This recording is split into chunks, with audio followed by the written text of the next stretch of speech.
Yo, welcome back to the channel. Kamusta po sa inyong lahat?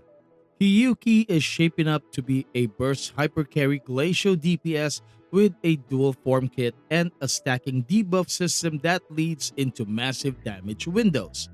That's the core of her design. Everything else is just flavor on top. And if that already sounds like a lot, it kind of is. Because what we're looking at here is not just another damage dealer, this is very likely an anniversary tier unit designed to sit comfortably at the top of the meta for a long time. Now, based on recent previews and what's been circulating online, Kiyuki operates on a dual form combat system. In one state, she uses a more standard katana style, and in the other, she enters an empowered frost state that seems to extend her range and shift her attack patterns.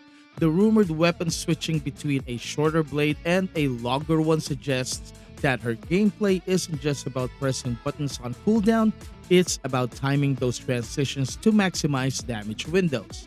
That already puts her in a different category compared to simpler DPS units. She is not just outputting numbers, she is controlling when those numbers happen. Now, here's where things get more interesting.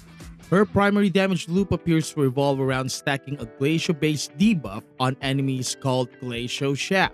Once enough stacks are applied, it leads into a burst phase where her damage spikes significantly. At higher stack levels, this also seems to interact with freeze mechanics, slowing enemies or outright locking them in place. So instead of just dealing damage, Kiyuki is effectively creating her own safe damage windows, and that's a big deal. Because in a lot of high-end content, especially hologram style fights, the biggest issue is not always damage, it's uptime. Bosses move too much, they interrupt you, they punish greedy play. Note that info here is not yet confirmed, so please treat this as a speculative for now. Kiyuki's kit looks like it directly addresses that problem. Slow the enemy down, build your stacks, then unload everything while they can't really fight back. It's controlled aggression, which is honestly one of the strongest design philosophies a DPS can have. Another reason why she's getting so much attention is because of the current state of the Glacial roster. Right now, if you've been playing for a while, you already know that Glacial has been lacking a true premium main DPS option for quite some time. Kiyuki basically fills that gap instantly. And now in a modest way, she doesn't look like a finally we have one kind of unit, she looks like a this is now the standard kind of unit. That distinction matters because it changes how people evaluate her value. She's not competing in an already crowded role. She's stepping into a role that has been waiting for a top tier carry for quite some time now. Let's talk about the comparison that keeps popping up. The whole idea of Hiyuki being Sentinel-level. This term gets thrown around a lot, but in this context, it basically means a character that is designed with very high baseline stats, strong internal synergy, and minimal reliance on niche team setups. And if the current information holds, Kiyuki checks all of those boxes. She appears to be largely self-sufficient. You don't need a very specific lineup to make her work.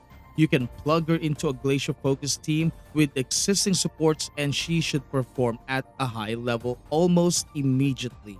Compare that to other units that rely heavily on very specific partners to unlock their full potential, and you can see why players are calling her the safer investment. That doesn't mean she's simple, there's still going to be optimization involved, especially with her dual form mechanics and stack management.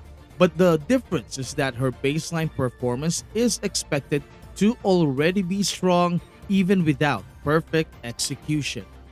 And that's exactly what you want from an anniversary unit. Of course, we can't ignore the other side of the conversation, which is how she compares to other status-based systems in the game. Her glacial debuff seems to lean more towards utility rather than raw explosive damage. Unlike fusion or havoc effects that focus on immediate burst, glacial builds towards control, slowing enemies, freezing them, and creating longer damage windows. That might sound less flashy on paper, but in practice it can actually be more valuable. especially in difficult content where surviving and maintaining uptime matters more than just hitting a bigger number once. There's also an interesting potential interaction with the tune break system. If these two systems interact the way people expect, you could end up with extended windows where enemies are both debuffed and unable to respond. That kind of overlap is where Hiyuki's damage potential could really start to scale beyond just raw numbers. And that brings us to the bigger picture. Is she actually going to be overpowered? Or is this just pre release hype doing what it always does? The honest answer is somewhere in between. She's very likely going to be strong, probably very strong, and not just in the numbers go up kind of way, but in the kind of way that changes how you approach fights. The combination of burst damage, crowd control, and self sufficiency is already a proven formula for top tier units. But Hiyuki stacks all three in a way that feels very deliberate. It's not random power creep, it's targeted.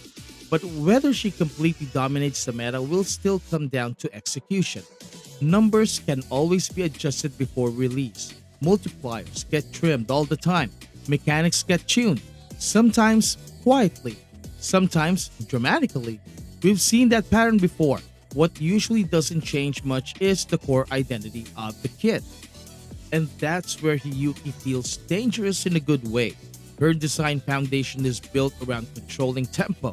She dictates when the enemy slows down, when the damage window opens, and when the burst actually happens. That kind of control tends to age very well even if raw numbers get nerfed later. So, if you're thinking about whether Hiyuki is worth pulling, the current outlook is pretty straightforward, but it's worth framing it properly.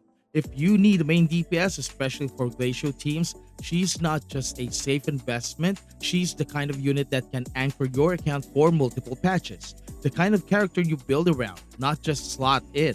And if you don't urgently need a DPS, there's still a strong argument for her value because units like this don't just fit into the meta.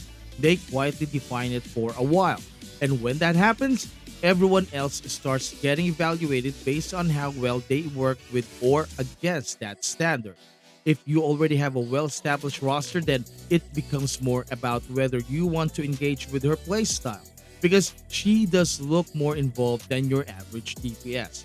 Either way, Kiyuki is not shaping up to be a niche character, she's shaping up to be a central one.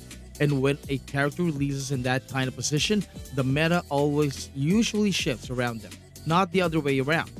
So yeah, she might not just be strong, she might be the new benchmark. And if that ends up being true, version 3.3 is going to be a very interesting patch. As always, if this video resonated with you, please leave a like and subscribe, ring that bell for massive gacha luck and maybe a sandwich. Thank you so much for watching, maraming salamat po, and I will see you in my next video drop. Goodbye.